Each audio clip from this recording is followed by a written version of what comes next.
Greetings to you all. I am Prophetess Memory Matimbire from Daughters of Virtue, NDADHINIWA prayer group. Psalm 22. My God, why have you forsaken me? Why are you too far from helping me?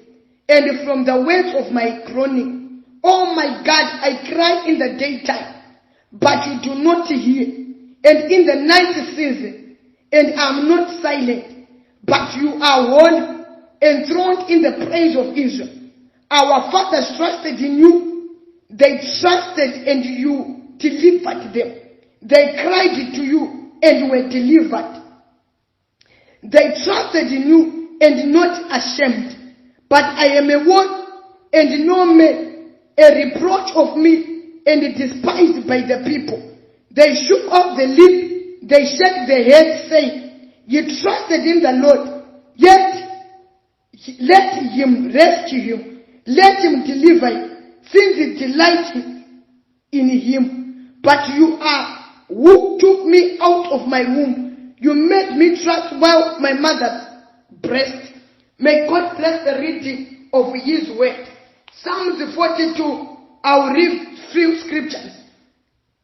Verse number 3. My tears has been my food day and night, while they continue saying to me, where is your God?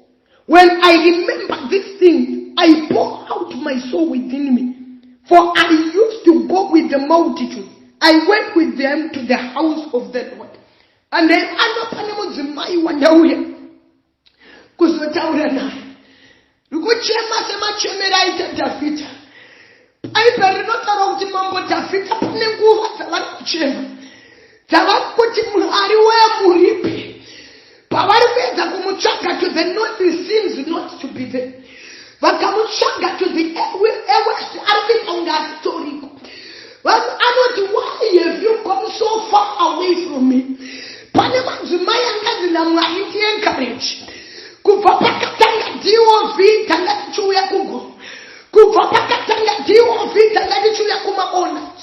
Kubva pakatanga DOV offering no peace. Kubva pakatanga DOV hapana pausinga participate. But the moment you are doing so, vamwe vachipupura iwe zvako zviri kuita kunge zviri kure. Zvako zviri kutoita kunge zviri kuedze. Varipo madzimai vakuora moyo ikoshi. Ndapamunobuda panzapo nyika yakuseka. Pamunobuda muchienda kugomo maita kunge muri kuenda koke. Imi muchiri kugomo zvakunyadzisa kuti ndiri kuenda kugomo. Pamuri kuuya kumunamato muchiisa ofari. Munocheuka kuti vari kundione hendikande vasingandione. Ndaane nguva ndichikanda pasina shando. Ndoo iri kutaurwa naDhavhidha pano.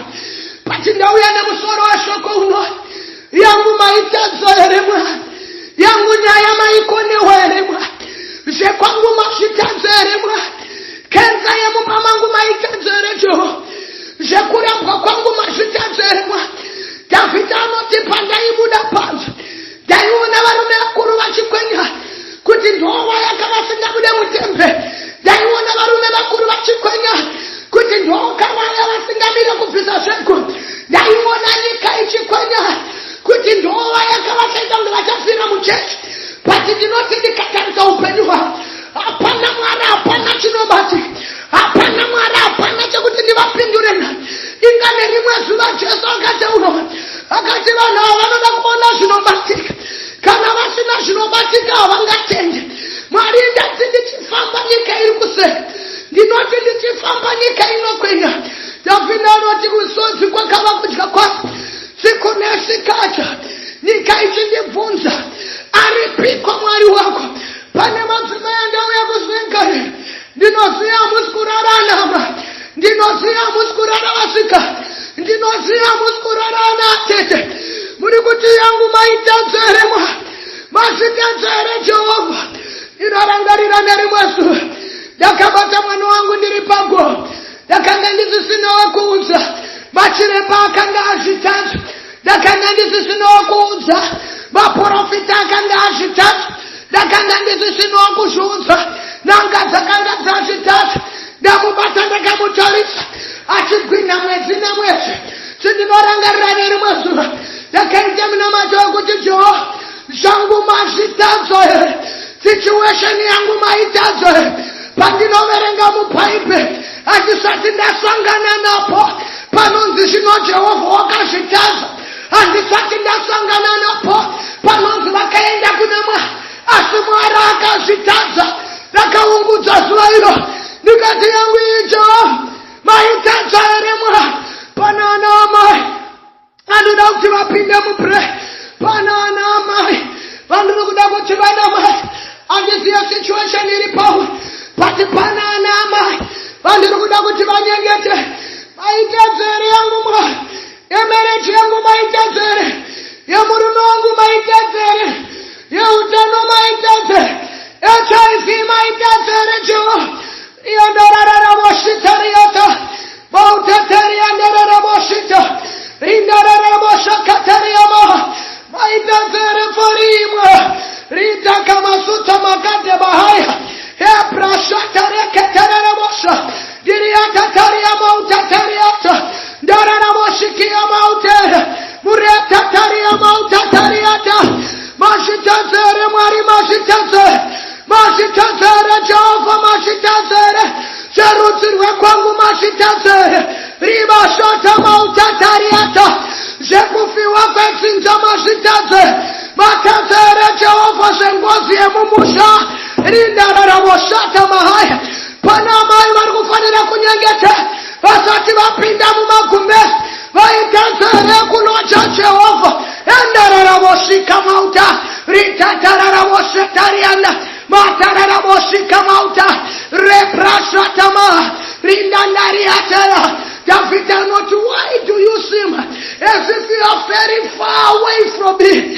Maitadza Mwari maitadza Jehovha Ritatararaboshata. Ukaona panonzi naJehovha naDavhidha pese pandaifamba vanhu vaitsungudza musoro hapana kumisa measha amai. Ukaona panonzi namambo Dhavhidha kwese kwandaisvika vanhu vaitsungudza musoro andararaboshita maha vobva vatanga kukwenya kwamwari wake aripiko. Choreva kuti situation iyo haina kumira mushe. Choreva kuti situation iyo haichavaraidzene. Choreva kuti situation iyo haichatandadze mudzinza. Choreva kuti situation iyo haichatandadze mucommunity.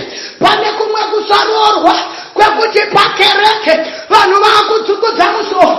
Pane humwe urombo hwekuti mudzinza vanhu vakudzungudza musoro. Pane kumwe kudzoka kumurume kwekuti mucommunity vanhu vakudzungudza musoro. Maitadza here Mwari yangu nyaya maitadza yangu nyaya maitadza Jehova mashitadza here Rindararaboshata maha Riandararaboshika mauteteriata. Ndoda kunzwa kwamuri Mwari kana mashitadza taurei kuti mashitadza. Ndoda kunzwa kwamuri kana yehumbavha wapinda pavana vangu Mwari kana maitadza taurei kuti maitadza. Kana yembanje yapinda pavana vangu Jehova maitadza taurei kuti maitadza. Mashitadza here Mwari mashitadza here Jehova Zefari Mwari mashitadza here Riandararabosha. Pana ana amai vari kufanira kunyengeta. Pana ana amai vari kufanira kuridzame. Pana ana amai vanofanira kunama. Pana ana amai vari kufanira kuenda pamabvi. Mashitadza here Mwari Riandararaboshata Rindariatara. Ndinorangarira rimwe gore ndakakwira pamusoro pedo ndiine imwe shamwari yangu ndikati Jehovha toshongadza kadi mashitadza here Mwari mashitadza here toshongadza kadi kuti mutinzwe toshongadza kadi mutirangarire. Pana amai vari kufanira kunama mazvikoniwa here zendoro rapinda pamai mazvikoniwa here zvamarwei apinde mumba mazvikoniwa here zvebasa randiri kushayiwa Mwari makoniwa here interview after interview makoniwa here Jehovha kunyorera after kunyorera makoniwa here